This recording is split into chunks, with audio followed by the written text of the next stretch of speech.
Hey everyone, welcome back. We have another question from our Vibrant Conversations deck for you to think about and maybe to have some conversation with someone else in your life around. So I want to go ahead and draw our card for today and we'll kind of see what question we get. Wow. Okay.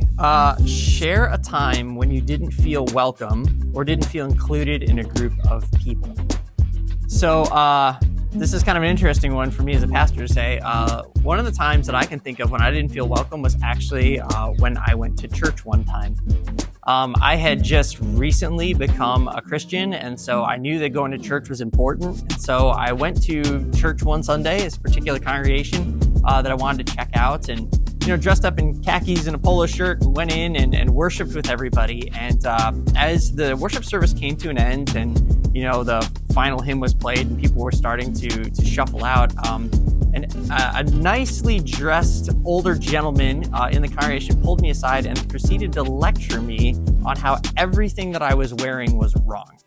He said that if I'm going to come into church, I need to put on my best for God. I need to have a full suit. I need to have a tie. I have to have clean, polished shoes and all this stuff. And needless to say, I did not really go back to that church. That church did not become my church home.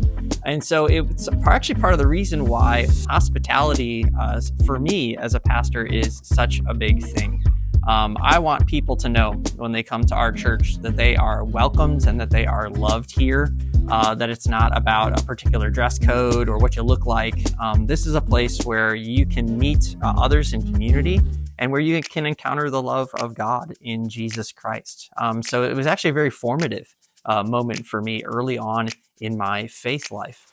And it's part of the reason why, again, I really want to emphasize how we welcome people really does matter.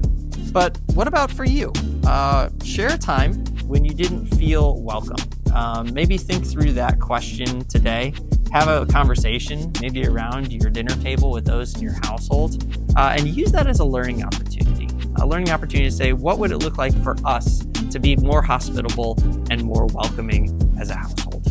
So let that be your conversation today, and let's see where the discussion takes us.